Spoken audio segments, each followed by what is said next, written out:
السلام علیکم ورحمۃ اللہ وبرکاتہ۔ محترم ناظرین کرام، الحمدللہ اللہ رب العزت کی توفیق اور عنایت سے درس حدیث کا سلسلہ چل رہا ہے۔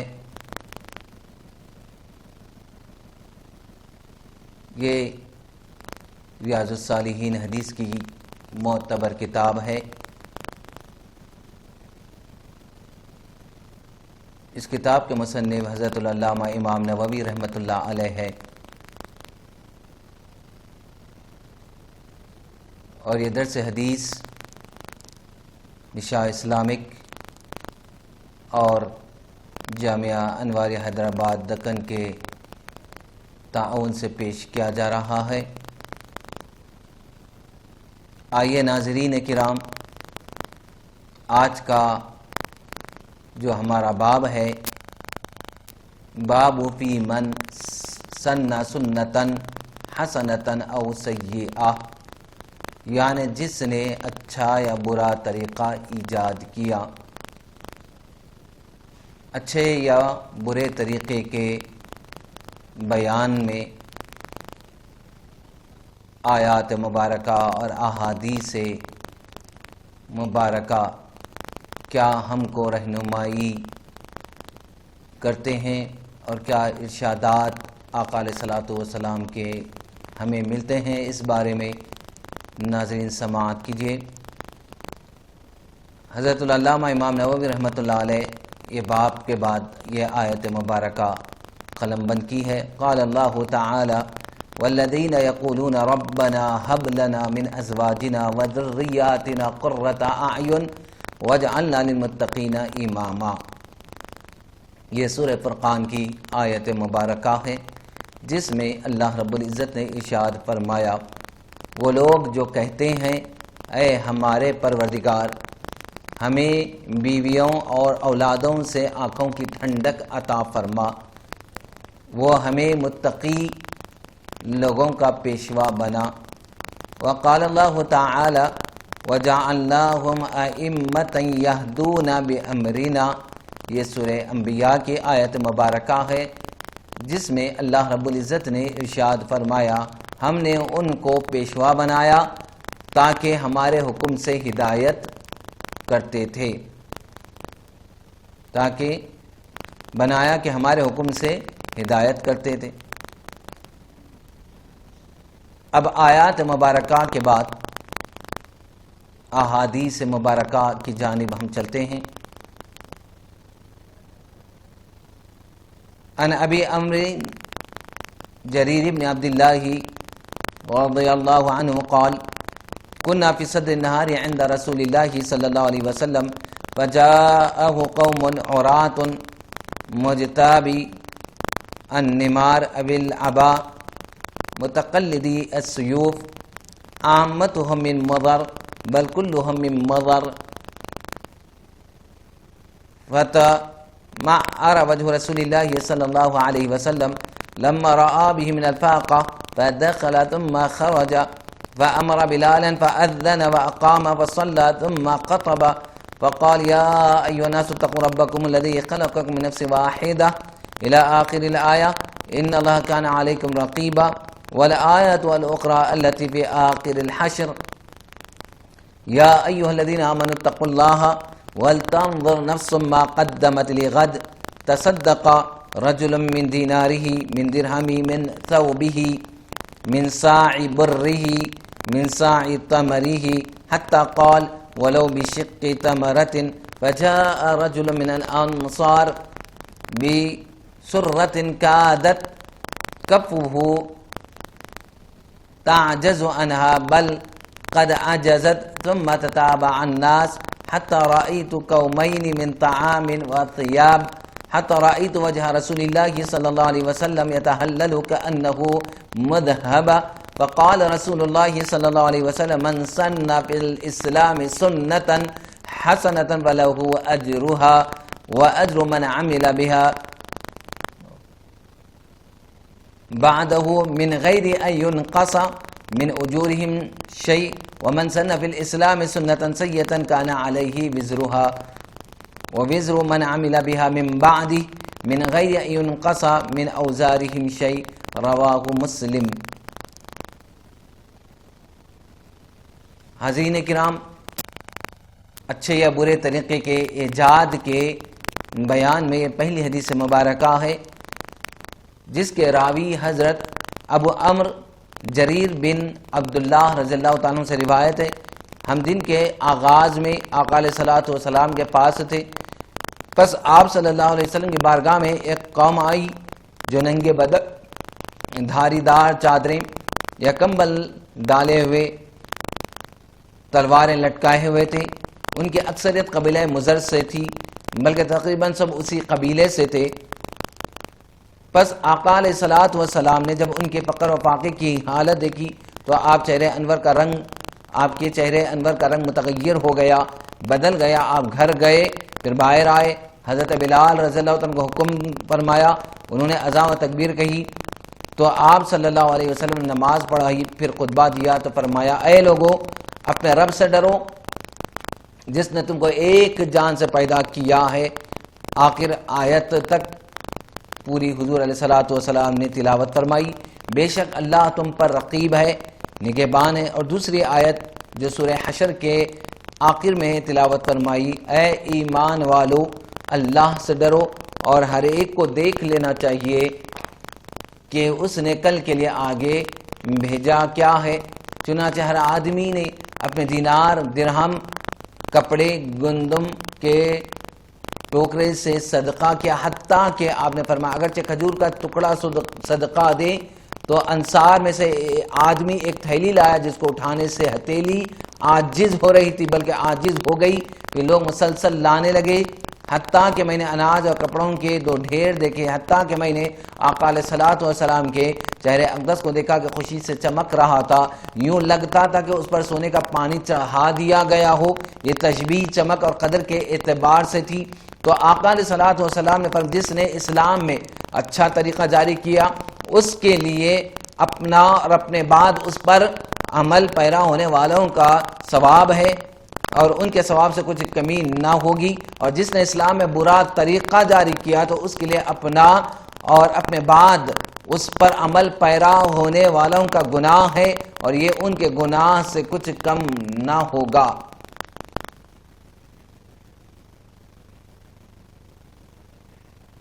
اب اس حدیث مبارکہ کی ترجمے کے بعد ناظرین اس حدیث کی تشریح اور تفسیر اور وضاحت کی جانب ہم چلتے ہیں۔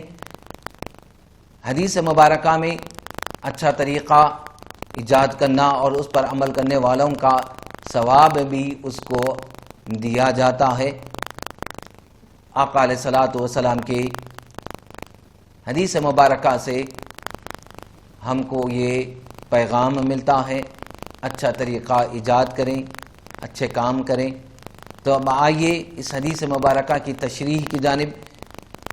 بدعت کے لغوی معنی ہے نئی چیز، اصطلاح شریعت میں بدعت کہتے ہیں۔ دین میں نیا کام جو ثواب کے لیے ایجاد کیا جائے، اگر یہ کام خلاف دین ہو، قرآن کے خلاف ہو، دین کے خلاف ہو، حدیث کے خلاف ہو، صحابہ کے خلاف ہو تو حرام ہے، اگر اس کے خلاف نہ ہو تو درست۔ یہ دونوں معنی قرآن شریف میں استعمال ہوئے ہیں۔ رب تعالیٰ فرماتا بدیع السماوات والارض، اللہ زمین و آسمانوں کا ایجاد کرنے والا ہے۔ قل ما کنت بدعا من الرسل، فرما دو کہ میں انوکھا رسول نہیں ہوں۔ تو ان دونوں آیتوں میں بدعت لغوی معنی میں استعمال ہوا ہے، یعنی لغت میں معنی اس کے کیا ہے؟ انوکھا۔ رب تعالیٰ فرماتا ہے وَجَعَلْنَا فِي قُلُوبِ الَّذِينَ اتَّبَعُوهُ رَأْفَةً وَرَحْمَةً وَرَهْبَانِيَّةً ابْتَدَعُوهَا مَا كَتَبْنَاهَا عَلَيْهِمْ إِلَّا ابْتِغَاءَ رِضْوَانِ اللَّهِ فَمَا رَعَوْهَا حَقَّ رِعَایَتِهَا وَآتَيْنَا الَّذِينَ آمَنُوا مِنْهُمْ أَجْرَهُمْ وَكَثِيرٌ مِنْهُمْ فَاسِقُونَ۔ حضرت عیسیٰ علیہ السلام کے پیروی کرنے والوں کے دل میں ہم نے نرمی اور رحمت رکھی، اور ترک دنیا یہ بات جو انہوں نے دین میں اپنی طرف سے نکالی ہم نے ان پر مقرر نہ کی تھی۔ ہاں یہ بدعت انہوں نے اللہ کی رضا چاہنے کو پیدا کی، پھر اسے نہ نبھایا جیسا کہ اس کے نبھانے کا حق تھا، یعنی اس کے حق ادا کرنے کا جیسا حق تھا انہوں نے وہ حق ادا نہ کیا، تو ان کے مومنوں کو ہم نے ان کا ثواب عطا کیا اور ان میں سے بہت سے فاسق ہے۔ اس آیت مبارک سے معلوم ہوا کہ عیسائیوں نے رہبانیت اور تارک الدنیا ہونا اپنی طرف سے ایجاد کیا، رب تعالیٰ نے ان کو اس کا حکم نہ دیا تھا۔ بدعت حسنہ کے طور پر انہوں نے یہ عبادت ایجاد کی، اللہ نے انہیں اس بدعت کا ثواب دیا، مگر جو اسے نبھا نہ سکے یا جو ایمان سے پھر گئے وہ عذاب کے مستحق ہو گئے۔ معلوم ہوا کہ دین میں نئی بدعتیں ایجاد کرنا جو دین کے خلاف نہ ہو ثواب کا باعث ہے، مگر انہیں ہمیشہ کرنا چاہیے، جیسے 6 کلمے، نماز میں زبان سے نیت، قرآن کے رکوع وغیرہ، علم حدیث، محفل میلاد شریف اور ختم بزرگان، یہ دینی چیزیں اگرچہ آقا علیہ الصلوۃ والسلام کے زمانے کے بعد ایجاد ہوئی، مگر چونکہ دین کے خلاف نہیں اور ان سے دینی فائدہ ہے، اس کے کرنے والوں کو فائدہ ہو رہا ہے، لہذا باعث ثواب ہے، جیسا کہ احادیث مبارکہ سے ثابت ہے کہ جو اسلام میں اچھا طریقہ ایجاد کرے اسے ثواب ہوگا۔ اب آئے اسی باب کی دوسری حدیث کی جانب ہم چلتے ہیں۔ وعن ابن مسعود رضی اللہ عنہ ان نبی صلی اللہ علیہ وسلم قال لیس من نفس تقتل ظلما الا كان على ابن آدم الاول کفل من دمها لانه كان اول من سن القتل، متفق علیہ۔ یہ نئے طریقے کے ایجاد کرنے کے بیان میں دوسری حدیث ہے جس کے راوی حضرت سیدنا ابن مسعود رضی اللہ تعالیٰ عنہ سے روایت ہے کہ آقا علیہ الصلوۃ والسلام نے فرمایا جو بھی جان ظلم سے قتل ہوتی ہے اس پر خون ناحق کا ایک حصہ آدم علیہ السلام کے پہلے بیٹے قابیل پر ہوتا ہے، کیونکہ اس طریقے کی ابتدا اس نے کی تھی، یعنی سب سے پہلا قتل انہی سے ہوا تھا، اس لیے اس کا وزر، اس کا گناہ کا بوجھ اور ایک حصہ انہیں بھی دیا جاتا ہے۔ تو آئے اس حدیث مبارکہ کی تشریح کی جانب چلتے ہیں۔ روئے زمین پر سب سے پہلا قاتل قابیل اور سب سے پہلا مقتول حابیل ہے۔ قابیل و حابیل یہ دونوں حضرت آدم علیہ السلام کے فرزندان ہیں۔ ان دونوں کا واقعہ یہ کہ حضرت حوا رضی اللہ تعالی عنہا کے ہر حمل میں ایک لڑکا اور ایک لڑکی پیدا ہوتے تھے، اور ایک حمل کے لڑکے کا دوسرے حمل کی لڑکی سے نکاح کیا جاتا تھا۔ اس دستور کے مطابق حضرت آدم علیہ السلام نے قابیل کا نکاح لیوزا سے جو حابیل کے ساتھ پیدا ہوئی تھی کرنا چاہا، مگر قابیل اس پر راضی نہ ہوا کیونکہ اقلیمہ زیادہ خوبصورت تھی، اس لیے وہ اس کا طلبگار ہوا۔ حضرت آدم علیہ السلام نے اس کو سمجھایا کہ اقلیمہ تیرے ساتھ پیدا ہوئی ہے، اس لیے وہ تیری بہن ہے، اس کے ساتھ تیرا نکاح نہیں ہو سکتا، مگر قابیل اپنی ضد پر اڑا رہا۔ بالآخر حضرت آدم علیہ السلام نے حکم دیا کہ تم دونوں اپنی اپنی قربانیاں خدا عز و جل کے دربار میں پیش کرو، جس کی قربانی مقبول ہوگی وہی اقلیمہ کا حقدار ہوگا۔ اس زمانے میں قربانی کی مقبولیت کی یہ نشانی تھی کہ آسمان سے ایک آگ اتر کر اس کو کھا لیا کرتی تھی۔ چنانچہ قابیل نے گیہوں کی کچھ بالی اور حابیل نے ایک بکری قربانی کے لیے پیش کی۔ آسمانی آگ نے حابیل کی قربانی کو کھا لیا اور قابیل کے گیہوں کو چھوڑ دیا۔ اس بات پر قابیل کے دل میں بغض و حسد پیدا ہو گیا اور اس نے حابیل کو قتل کر دینے کی ٹھان لی اور حابیل سے کہہ دیا کہ میں تجھ کو قتل کر دوں گا۔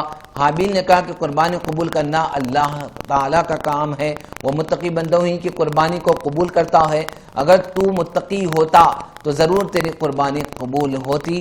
ساتھ ہی حابیل نے یہ بھی کہہ دیا اگر تو میرے قتل کے لیے ہاتھ بڑھائے گا تو میں تجھ پر اپنا ہاتھ نہیں اٹھاؤں گا، کیونکہ میں اللہ سے ڈرتا ہوں۔ میں یہ چاہتا ہوں کہ میرا اور تیرا گناہ دونوں تیرے ہی پر پڑے اور تو دوزخی ہو جائے، کیونکہ بے انصافوں کی یہی سزا ہے۔ آخر قابیل نے اپنے بھائی حابیل کو قتل کر دیا۔ بوقت قتل حابیل کی عمر 20 برس کی تھی اور قتل کا یہ حادثہ مکہ مکرمہ میں جبل سور کے پاس یا جبل حرا کی گھاٹی میں ہوا، اور بعض کا قول ہے کہ بصرہ میں جس جگہ مسجد اعظم بنی ہوئی ہے، منگل کے دن یہ سانحہ یہ واقعہ رونما ہوا، واللہ عالم۔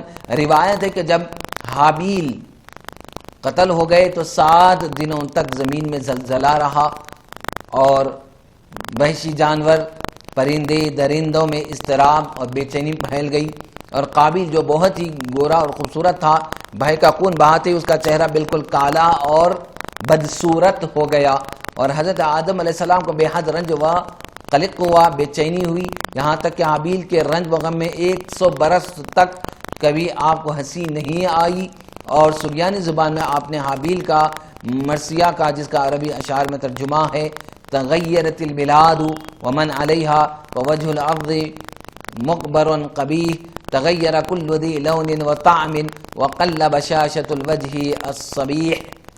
تمام شہروں اور ان کے باشندوں میں تغیر پیدا ہو گیا، اور زمین کا چہرہ غبار آلود اور قبیح ہو گیا، ہر رنگ اور ہر مذہب والی چیز بدل گئی، اور گورے چہرے کی رونق کم ہو گئی۔ حضرت آدم علیہ السلام نے شدید غضبناک ہو کر قابیل کو پھٹکار کر اپنے دربار سے نکال دیا، اور وہ بدنصیب اقلیمہ کو ساتھ لے کر یمن کے سرزمین میں عدن میں چلا گیا۔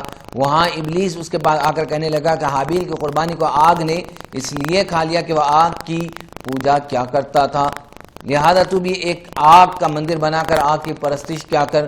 چنانچہ قابیل پہلا وہ شخص جس نے آگ کی عبادت کی، اور یہ روئے زمین پر پہلا شخص جس نے اللہ تعالیٰ کی نافرمانی کی، اور سب سے پہلے زمین پر خون ناحق کیا، اور یہ پہلا وہ مجرم ہے جو جہنم میں سب سے پہلے ڈالا جائے گا۔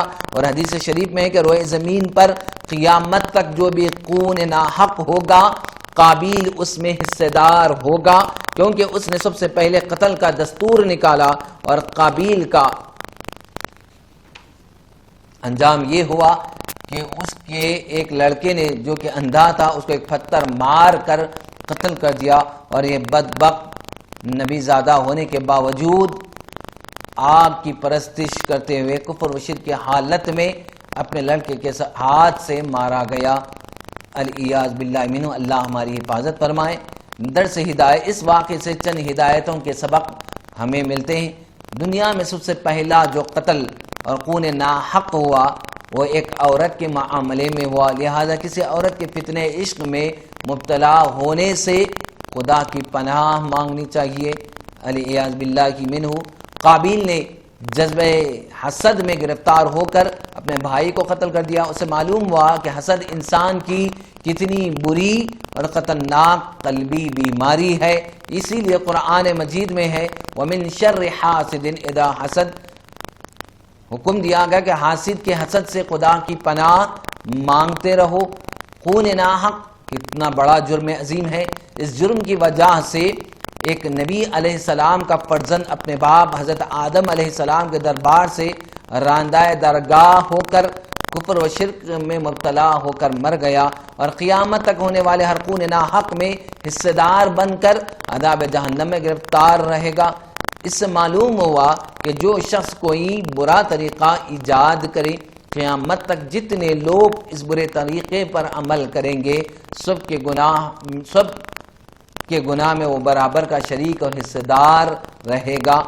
اس سے یہ بھی معلوم ہوا کہ نیکوں کی اولاد کا نیک ہونا کوئی ضروری نہیں، نیکوں کی اولاد بری بھی ہو سکتی ہے، کیونکہ حضرت آدم علیہ السلام خدا کے مقدس نبی اور صفی اللہ خلیفۃ اللہ ہے، مگر ان کا بیٹا قابیل کتنا خراب ہوا وہ آپ پڑھ چکے اور سماعت کر چکے ہیں۔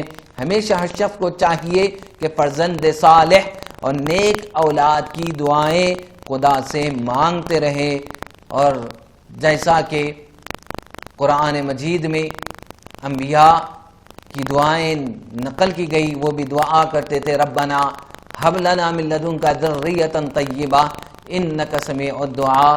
کبھی یوں دعائیں مانگا کرتے تھے یقولون ربنا ہب لنا من ازواجنا وذریاتنا قرۃ اعین واجعلنا للمتقین اماما۔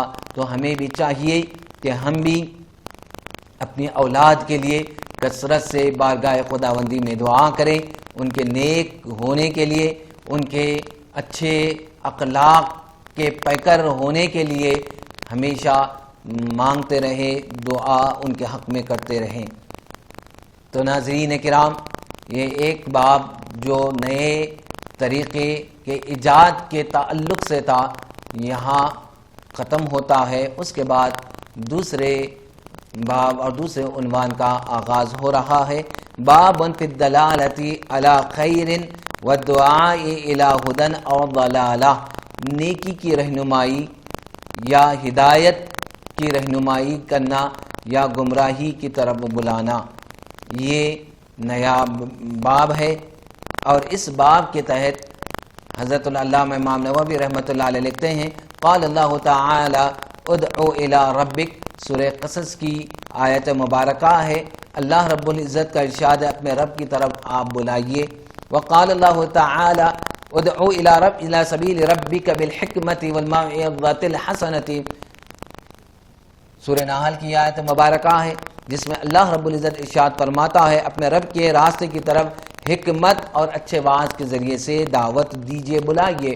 وقال اللہ تعالی وتعاونوا علی البر والتقوی، اللہ رب العزت کا ارشاد ہے کہ تم آپس میں نیکی اور تقوی پر مدد کیا کرو۔ وقال اللہ تعالی ولتکن منکم امۃ یدعون الی الخیر، اللہ رب العزت کا ارشاد ہے چاہیے کہ تم میں سے ایک جماعت ہونی چاہیے جو بھلائی کی طرف بلاتی ہو۔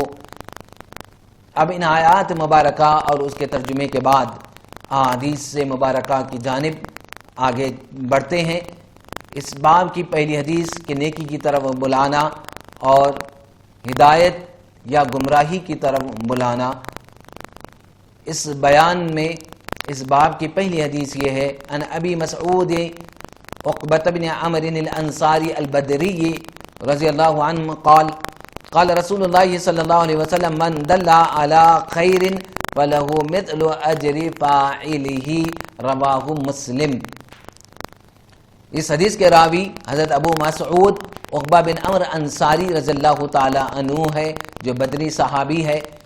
وہ روایت کرتے ہیں کہ آقا علیہ الصلوۃ والسلام نے فرمایا جس نے بھلائی کے کام پر رہنمائی کی اس کو بھلائی کا کام کرنے والے کی مثل یعنی برابر اجر ملے گا، رواہ مسلم، یہ مسلم شریف کی روایت ہے۔ اب آئیں اس حدیث مبارکہ کی تشریح اور توضیح کی جانب چلتے ہیں۔ نیکی کی دعوت دینے کے بے شمار فضائل و برکات ہیں۔ حضرت سیدنا کعب بن احبار رضی اللہ تعالیٰ عنہ فرماتے ہیں کہ جنت الفردوس خاص اس شخص کے لیے ہے جو نیکی کی دعوت دے اور برائی سے منع کرے۔ نیکی کی دعوت دینے والے کو ہر بات کے بدلے میں ایک سال کی عبادت کا ثواب حاصل ہوتا ہے۔ چنانچہ حضرت سیدنا امام غزالی رحمۃ اللہ فرماتے ہیں کہ حضرت موسیٰ علیہ السلام نے عرض کیا اللہ جو اپنے بھائی کو بھلائی سے نیکی کا حکم کرے اور برائی سے روکے اس کی جزا کیا، اس کے لیے جزا کیا ہے؟ فرمایا میں اس کے ہر بات پر 1 سال کی عبادت کا ثواب لکھتا ہوں اور اسے جہنم کی سزا دینے میں مجھے حیا آتی ہے۔ ہم نیکی کی دعوت کو عام کریں تو بے شمار برکتیں اور فضیلتیں حاصل ہوں گی۔ ابھی انشاءاللہ عز و جل دعا کے بعد مسجد سے باہر جا کر لوگوں کو نیکی کی دعوت پیش کی جائے گی اور ان کو مسجد میں لانے کی کوشش کی جائے گی۔ ابھی اسی سلسلے میں نیکی کی دعوت عام کرنے کے لیے آپ بھی ہمارا ساتھ دیجئے کہ نیکی کی دعوت دینے والوں کا ساتھ دینا بھی عظیم نیکی ہے۔ نیز حدیث پاک کا مفہوم ہے جو قدم راہ خدا میں خاک آلود ہوں گے ان کو جہنم کی آگ نہیں چھوئے گی۔ سبحان اللہ، نیکی کی دعوت دینے والے کتنے خوش نصیب ہے۔ آئے حضرت سیدنا کعب احبار رضی اللہ تعالیٰ عنہ فرماتے ہیں کہ اللہ عز و جل نے تورات شریف میں حضرت سیدنا موسیٰ علی نبینا وعلیہ الصلاۃ والسلام کی طرف وحی فرمائی، اے موسیٰ علیہ السلام جس نے نیکی کا حکم دیا، برائی سے منع کیا اور لوگوں کو میری اطاعت کی طرف بلایا تو اسے دنیا اور قبر میں میرا قرب اور قیامت کے دن میرے عرش کا سایہ نصیب ہوگا۔ سبحان اللہ۔ وعن ابی ہریرہ رضی اللہ تعالی عنہ ان رسول اللہ صلی اللہ علیہ وسلم قال من دعا الى ہدی كان له من الأجر مثل أجور من تبعه لا ينقص ذلك من أجورهم شيئا ومن دعا إلى ضلالة كان عليه من الإثم مثل أيام من تبعه لا ينقص ذلك من آثام شيئا رواه مسلم۔ اس حدیث کے راوی سیدنا ابو ہریرہ رضی اللہ تعالی عنہ ہے، اور فرماتے ہیں کہ آقا علیہ الصلوۃ والسلام نے فرمایا جس نے ہدایت کی طرف بلایا اس کے لیے پیروی کرنے والوں کے اجر کے برابر ثواب ہے، ان کے اجور میں اجر و ثواب میں کچھ کمی نہ کی جائے گی، اور جس نے گمراہی کی طرف دعوت دی یا بلایا اس پر اس کی پیروی کرنے والوں کے گناہوں کے برابر گناہ ہے اور ان کے گناہوں میں کچھ کمی نہ کی جائے گی۔ یہ مسلم شریف کی روایت ہے۔ لاکھوں نیکیاں لاکھوں گناہ، اس حدیث مبارکہ کی تشریح کے تحت امام حضرت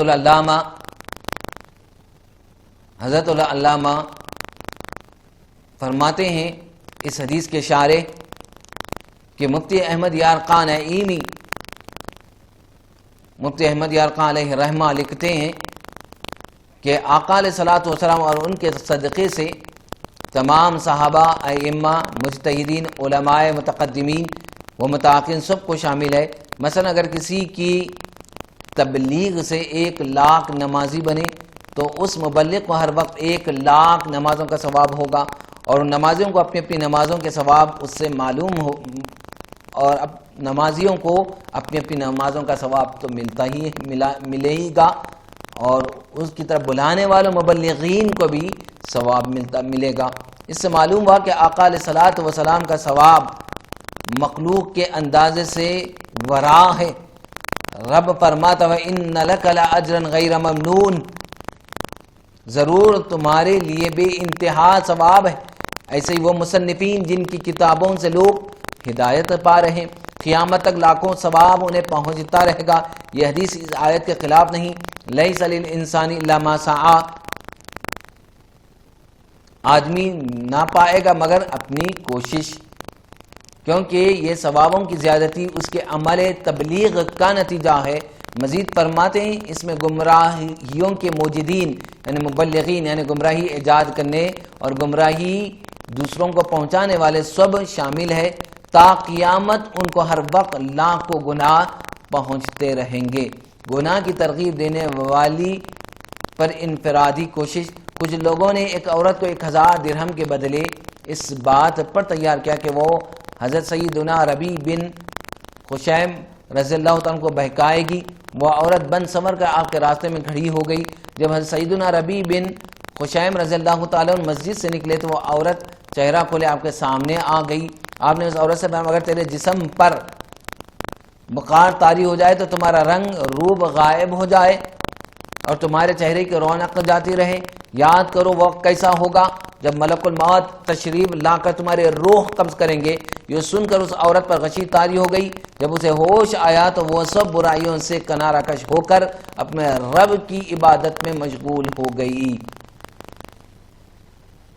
تو کیسے صحابہ، یہ مبلغین، ائمہ لوگوں کو نیکی کی طرف بلاتے تھے اور ہدایت دے دیتے تھے اور برائیوں سے ان کو روکتے تھے۔ اللہ تبارک و تعالی ہر آن ہر لمحہ ان کی خدمات کی وجہ سے بے انتہا اجر و ثواب عطا فرما رہا ہے، قیامت تک عطا کرتا رہے گا۔ وعن ابی العباس سہل بن سعیدی رضی اللہ تعالیٰ عنہ ان رسول اللہ صلی اللہ علیہ وسلم قال یوم خیبر لا اعطین الرایۃ غدا رجلا یفتح اللہ علی یدی يحب الله ورسوله ويحبه الله ورسوله فبات الناس يدركون ليلتهم أيهم يعطاها فلما أصبح الناس غدوا على رسول الله صلى الله عليه وسلم كلهم يرجو أن يعطاها فقال أين علي بن أبي طالب فقيل يا رسول الله ويشتكي عينيه قال فأرسلوا إليه فأتي به فبصق رسول الله صلى الله عليه وسلم بعينيه ودعا له فبرئ حتى كأن لم يكن به وجع فأعطاه الرأية فقال علي رضي الله عنه يا رسول الله صلى الله عليه وسلم قاتلهم حتى يكونوا مثلنا فقال انفض على رسلك حتى تنزل بساحتهم ثم ادعوهم الى الاسلام واخبرهم بما يجب عليهم من حق الله تعالى فوالله لا ان يهدي الله بك رجلا واحدا خير لك من حمر النعم متفق عليه. يدركون يقوضون ويتحدثون وقوله رسلك بكسر الراء وبفتحه والکسر افصح. ناظرین کرام، یہ روایت حضرت ابو عباس سہل بن سعیدی رضی اللہ تعالیٰ عنہ سے روایت ہے کہ آقا علیہ الصلوۃ والسلام نے خیبر کے دن فرمایا، میں یہ جھنڈا کل ایسے شخص کو عطا کروں گا جس کے ہاتھوں پر اللہ تعالیٰ فتح بھی عطا فرمائے گا، وہ اللہ اس کے رسول صلی اللہ علیہ وسلم محبت کرتا ہے اور اس سے اللہ اس کا رسول محبت کرتے ہیں. لوگوں نے اس بحث میں رات گزاری کہ وہ کس کو دیا جائے گا. بس صبح کو سب لوگ جھنڈے کے امیدوار بن کر حضور کی بارگاہ میں حاضر تھے. بس آپ نے فرمایا علی بن ابو طالب کہاں ہیں؟ عرض کیا گیا یا رسول اللہ ان کی آنکھیں دکھتی ہے. فرمایا ان کو بلاؤ، تو ان کو بلایا گیا. بس ان کی آنکھوں میں آقا علیہ الصلوۃ والسلام نے لعاب مبارک لگا دیا اور دعا کی تو ان کو فوراً صحت ہو گئی، گویا ان کو کچھ نہ تھا. ایسی صحت ہو گئی گویا ان کو کچھ نہ ہوا تھا. آپ صلی اللہ علیہ وسلم نے جھنڈا عنایت فرمایا.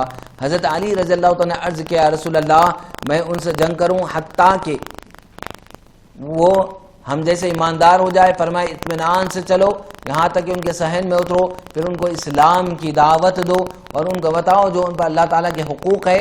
اللہ کی قسم تیرے ذریعے اگر ایک آدمی کو ہدایت نصیب ہو جائے تو تیرے لیے سرخ اونٹوں سے بہتر ہے، یعنی لال اونٹوں سے بھی بہتر ہے. متفق علیہ یہ روایت ہے. اب ناظرین اس حدیث مبارکہ کے ترجمے کے بعد تشریح کی جانب ہم آگے چلتے ہیں. خیبر مدینے سے 8 منزل کی دوری پر ایک شہر کا نام ہے. ایک انگریز سیاح نے لکھا ہے کہ خیبر مدینے سے 320 کلومیٹر دور ہے. یہ بڑا زرخیز علاقہ تھا، یہاں عمدہ کھجوریں بکثرت پیدا ہوتی تھی. عرب میں یہودیوں کا سب سے بڑا مرکز یہی خیبر تھا. یہاں کے یہودی عرب میں سب سے زیادہ مالدار جنگجو تھے اور ان کا اپنی مالی اور جنگی طاقتوں میں بڑا ناز اور گھمنڈ بھی تھا. یہ لوگ اسلام اور بانی اسلام صلی اللہ علیہ وسلم کے بدترین دشمن تھے. یہاں یہودی نے بہت سے مضبوط قلعے بنا رکھے تھے جن میں سے بعض کے آثار اب تک موجود ہے. ان میں سے 8 قلعے بہت مشہور ہیں جن کے نام یہ ہے: قتیبہ، نائم، شق، قموس، نظارہ، صعب، ستیق، سلالم. درحقیقت یہ 8 قلعے 8 محلوں کے مثل تھے اور انہی 8 قلعوں کا مجموعہ خیبر کہلاتا تھا. غزوہ خیبر کب ہوا؟ تمام مورخین کا اس بات پر اتفاق ہے کہ جنگ خیبر محرم کے مہینے میں ہوئی، لیکن اس میں اختلاف ہے کہ 6 سن ہجری تھا یا 7 سن ہجری. غالباً اس اختلاف کی وجہ یہ ہے کہ بعض لوگ سن ہجری کی ابتدا محرم سے کرتے ہیں، اس لیے ان کے نزدیک محرم میں 7 سن ہجری سے شروع ہو گیا، اور بعض لوگ سن ہجری کی ابتدا ربیع الاول سے کرتے ہیں کیونکہ آقا علیہ الصلوۃ والسلام کی ہجرت ربیع الاول میں ہوئی، لہذا ان لوگوں کے نزدیک یہ محرم و سفر 6 سن ہجری کے تھے. جنگ خیبر کا سبب: جنگ خندق میں جن کو پار عرب نے مدینے پر حملہ کیا تھا ان میں خیبر کے یہودی بھی تھے، بلکہ در حقیقت وہی اس حملے کے بانی اور سب سے بڑے محرک تھے. چنانچہ بنو نذیر کے یہودی جب مدینے سے جلا وطن کیے گئے تو یہودیوں کے جو رؤسائے خیبر چلے گئے تھے ان میں سے حیی بن اقطب اور ابو رافع، سلام بن ابی الحقیق نے تو مکہ جا کر کفار قریش کو مدینے پر حملہ کرنے کے لیے ابھارا اور تمام قبائل کا دورہ کر کے کفار عرب کو جوش دلا کر برانگیختہ کیا اور حملہ آوروں کی مالی امداد کے لیے پانی کی طرح روپیہ بہایا. اور خیبر کے تمام یہودیوں کو ساتھ لے کر یہودیوں کے یہ دونوں سردار حملہ کرنے والوں میں شامل رہے. حیی بن اقطب تو جنگ قریظہ میں قتل ہو گیا اور ابو رافع سلام بن ابی الحقیق کو سن ہجری میں حضرت عبداللہ بن عتیق انصاری رضی اللہ عنہ اس کے محل میں داخل ہو کر قتل کر دیا. لیکن سب واقعات کے بعد بھی خیبر کے یہودی بیٹھے نہ رہے بلکہ اور زیادہ انتقام کی آگ ان کے سینوں میں بھڑکنے لگی. چنانچہ یہ لوگ مدینے پر پھر ایک دوسرا حملہ کرنے کی تیاریاں کرنے لگے اور اس مقصد کے لیے قبیلہ غطفان کو بھی آمادہ کر لیا. قبیلہ غطفان عرب کا ایک بہت ہی طاقتور اور جنگجو قبیلہ تھا اور اس کی آبادی خیبر سے بالکل ہی متصل تھی، اور یہ خیبر کے یہودی خود بھی عرب کے سب سے بڑے سرمایہ دار ہونے کے ساتھ ساتھ بہت ہی جنگ باز اور تلوار کے دھنی تھے۔ ان دونوں کے گٹ جوڑ سے ایک بڑی طاقتور فوج تیار ہو گئی اور ان لوگوں نے مدینے پر حملہ کر کے مسلمانوں کو تہس نہس کر دینے کا پلان تیار کیا۔ مسلمان خیبر چلے۔ جب آقا علیہ الصلوۃ والسلام خبر ملی کہ یہودی قبیلہ غطفان کو ساتھ لے کر مدینے پر حملہ کرنے والے ہیں، تو ان کی اس چڑھائی کو اور حملے کو روکنے کے لیے 1600 صحابہ کرام کا لشکر ساتھ لے کر آقا علیہ الصلوۃ والسلام خیبر روانہ ہوئے۔ مدینے پر حضرت سبا بن ارپتہ رضی اللہ عنہ کو افسر مقرر کیا اور 3 جھنڈے تیار کرائے۔ ایک جھنڈا حضرت حباب بن منذر رضی اللہ عنہ کو دیا اور ایک جھنڈا کے علمبردار سعد بن عبادہ رضی اللہ عنہ کو بنایا، اور خاص علم نبوی حضرت علی رضی اللہ عنہ کے دست مبارک میں عنایت فرمایا، اور ازواج مطہرات میں حضرت بی بی ام سلمہ رضی اللہ تعالی عنہا کو ساتھ لیا۔ حضور علیہ الصلوۃ والسلام رات کے وقت حدود خیبر میں اپنی فوج ظفر موج کے ساتھ پہنچ گئے اور نماز فجر کے بعد شہر میں داخل ہوئے تو خیبر کے یہودی اپنے اپنے ٹوکریاں لے کر کھیتوں اور باغوں میں کام کاج کے لیے قلعے سے نکلے۔ جب انہوں نے آقا علیہ الصلوۃ والسلام دیکھا تو شور مچانے لگے اور چلا کر کہنے خدا کی قسم لشکر کے ساتھ حضور موجود ہے۔ اس وقت حضور علیہ الصلوۃ والسلام نے فرمایا کہ خیبر برباد ہو گیا۔ بلا شبہ ہم جب کسی قوم کے میدان میں اتر پڑتے ہیں تو کفار کی صبح بری ہو جاتی ہے۔ حضرت ابو موسیٰ اشعری رضی اللہ تعالیٰ عنہ کہتے ہیں کہ جب آقا علیہ الصلوۃ والسلام خیبر کی طرف متوجہ ہوئے تو صحابہ کرام رضوان اللہ تعالی علیہم اجمعین بہت ہی بلند آوازوں سے نعرہ تکبیر لگانے لگے تو حضور علیہ الصلوۃ والسلام نے فرمایا کہ اپنے اوپر نرمی برتو، تم لوگ کسی بہرے اور غائب کو نہیں پکار رہے ہو بلکہ اس اللہ کو پکار رہے ہو جو سننے والا اور قریب ہے۔ میں حضور علیہ الصلوۃ والسلام کی سواری کے پیچھے لا حول ولا قوت الا باللہ لا حول ولا قوت الا باللہ کا وظیفہ پڑھ رہا تھا۔ جب آقا علیہ الصلوۃ والسلام نے سنا تو مجھ کو پکارا، فرمایا کیا میں تم کو ایک ایسا کلمہ نہ بتا دوں جو جنت کے خزانوں میں سے خزانہ ہے؟ میں نے عرض کیا کیوں نہیں یا رسول اللہ صلی اللہ علیہ وسلم، آپ پر میرے ماں باپ آپ قربان۔ تو فرمایا وہ کلمہ لا حول ولا قوت الا باللہ ہے۔ صحیح بخاری کی یہ روایت ہے۔ اسلامی لشکر کا ہیڈ کوارٹر حضور علیہ الصلوۃ والسلام پہلے ہی سے یہ علم تھا کہ قبیلہ غطفان والے ضرور ہی خیبر والوں کی مدد کو آئیں گے، اس لیے آپ صلی اللہ علیہ وسلم نے خیبر اور غطفان کے درمیان مقام رجی میں اپنی فوجوں کا ہیڈ کوارٹر بنایا اور خیموں بار برداری کے سامانوں اور عورتوں کو بھی یہیں رکھا تھا، یہیں سے نکل کر یہودیوں کے قلعوں پر حملہ کرتے تھے۔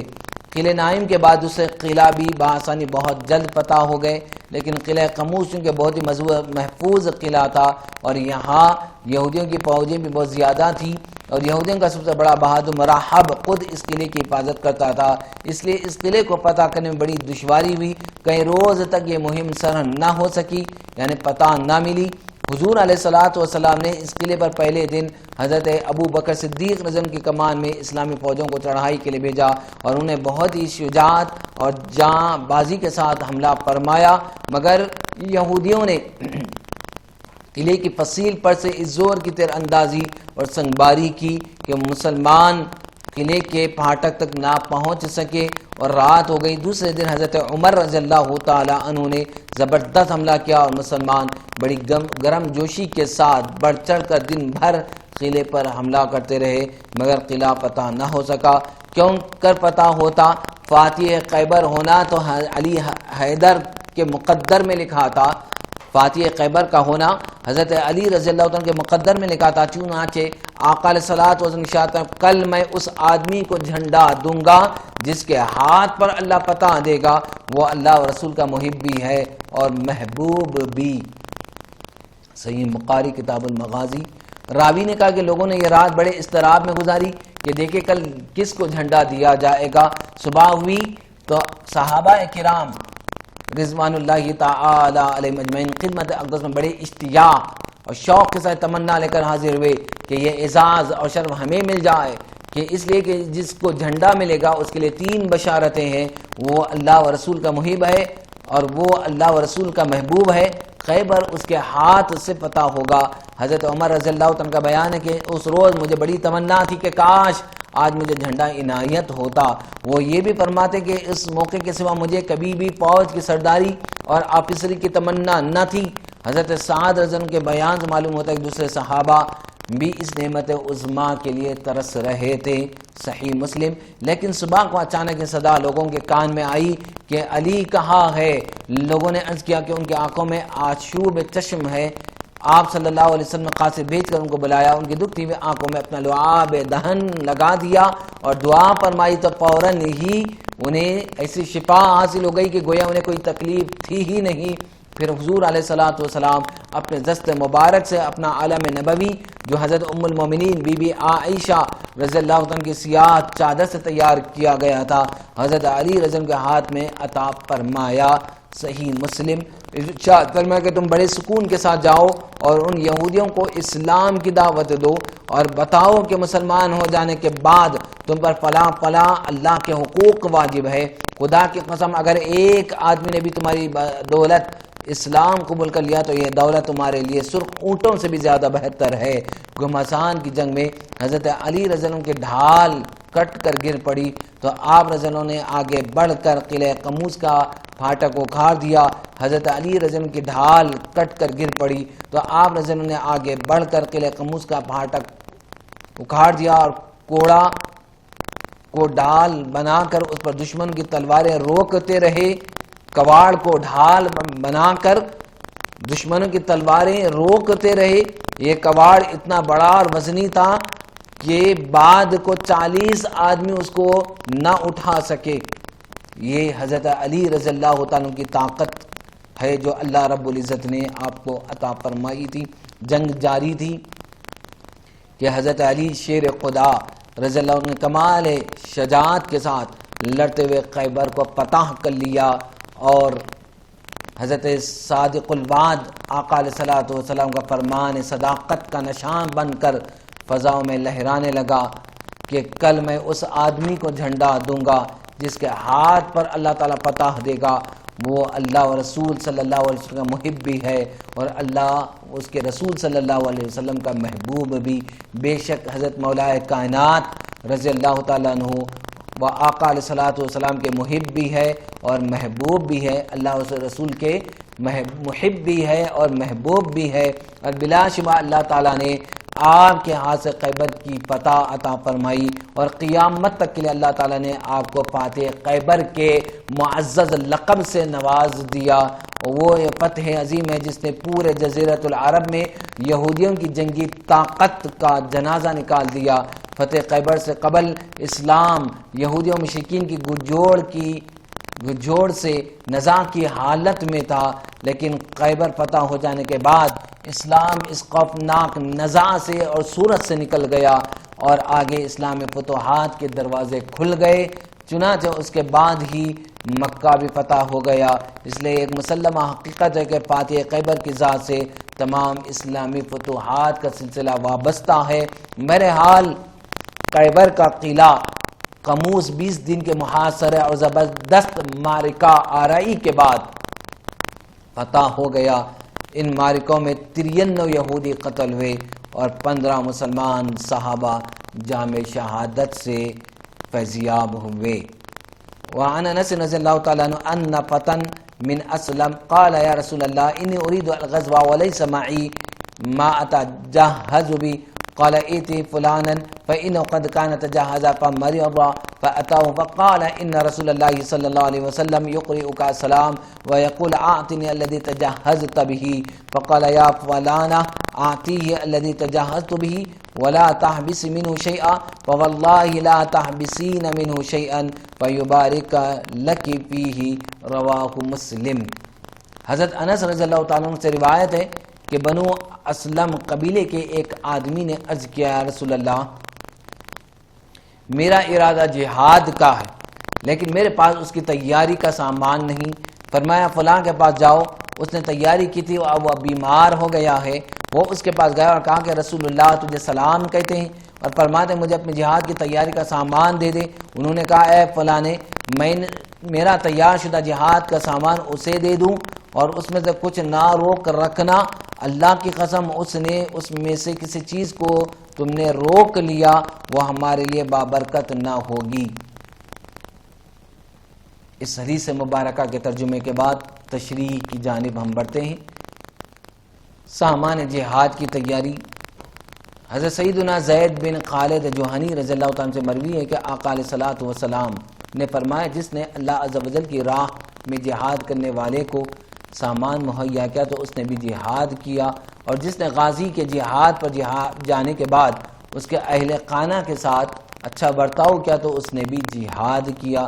ایک روایت میں کہ جس نے اللہ عز و جل کی راہ میں جہاد کرنے والے کو سامان مہیا کیا یا مجاہد لڑنے والے کے اہل خانہ کی دیکھ بھال کی تو اس کے لیے مجاہد کے ثواب کی مثل ثواب لکھا جائے گا اور مجاہد کے ثواب میں کمی نہیں آئے گی۔ حضرت سیدنا سہل بن حنیف رضی اللہ عنہ سے مروی ہے کہ آقا علیہ الصلوۃ والسلام نے فرمایا، جس نے اللہ کی راہ میں جہاد کرنے والے کی مدد کی یا مقروض کی، اس کے اہل خانہ کے معاملے مدد کی، یا مکاتب وہ غلام جو اپنے آقا کو مال دے کر آزاد ہونا چاہتا ہو آزادی میں مدد دی تو اللہ عز و جل اس دن اسے اپنا عرش کے سائے میں جگا دے گا، جس دن عرش کے سوا کوئی سایہ نہ ہوگا۔ حضرت سیدنا عمر بن خطاب رضی اللہ عنہ مروی ہے کہ آقا علیہ الصلوۃ والسلام نے فرمایا، جس نے مجاہد کے سر پر سایہ کیا اللہ عز و جل اسے قیامت کے دن سایہ عطا فرمائے گا، اور جس نے اللہ عز و جل کی راہ میں جہاد کرنے والے مجاہد کی مدد کی اس کے لیے مجاہد کے اجر کے مثل ثواب ہے، اور جس نے ایسی مسجد بنائی جس میں اللہ عز و جل کا ذکر کیا جائے اللہ تعالیٰ اس کے لیے جنت میں گھر بنائے گا۔ ایک روایت میں حضرت عمر بن خطاب رضی اللہ عنہ فرماتے ہیں کہ میں نے آقا علیہ الصلوۃ والسلام فرماتے ہوئے سنا، جس نے اللہ عز و جل کی راہ میں جہاد کرنے والے کو سامان مہیا کیا وہ اس پر قدرت بھی رکھتا ہو تو اس کے لیے اس مجاہد کے شہید ہو جانے یا لوٹنے تک اتنا ہی ثواب ہے جتنا اس مجاہد کا۔ جہاد چونکہ اعلاء کلمت اللہ کا ذریعہ ہے، اس لیے جہاد بہت بڑا عمل صالح اور اعلیٰ درجے کی عبادت ہے۔ چونکہ سامان جہاد کی تیاری، مثلا میدان جہاد تک پہنچنے کے لیے سواریوں کا انتظام، آلات جنگ مثلا تیر تلوار کا بنانا، خریدنا، تیر اندازی، شمشیر زنی، بندوق چلانے کی مشق کرنا، چونکہ یہ سب سامان جہاد کی تیاری ہے، لہذا جہاد کا وسیلہ ہونے کے سبب سے یہ سب کام بھی عمل صالح اور عبادت بن گئے۔ تو ناظرین کرام، یہاں یہ باب کا اختتام ہوتا ہے اور ہم بھی اپنی بات کو ختم کرتے ہیں۔ اللہ عز و جل سے دعا کرتے ہیں باری تعالیٰ ہمیں بھی نیکیوں پر عمل کرنے کی توفیق عطا فرما، ہم سب کو نیک اور ایک بنا، متقی بنا، پرہیزگار بنا، تیرے محبوب صلی اللہ علیہ وسلم کی سنتوں پر عمل کرنے کی توفیق مرحمت فرما، اور خلفائے راشدین کے جو ہدایت یافتہ صحابہ ہیں ان کے نقش قدم پر چلنے کی توفیق مرحمت فرما۔ وصلی اللہ تعالی علی سیدنا محمد وعلی آلہ وصحبہ اجمعین والحمد للہ رب العالمین۔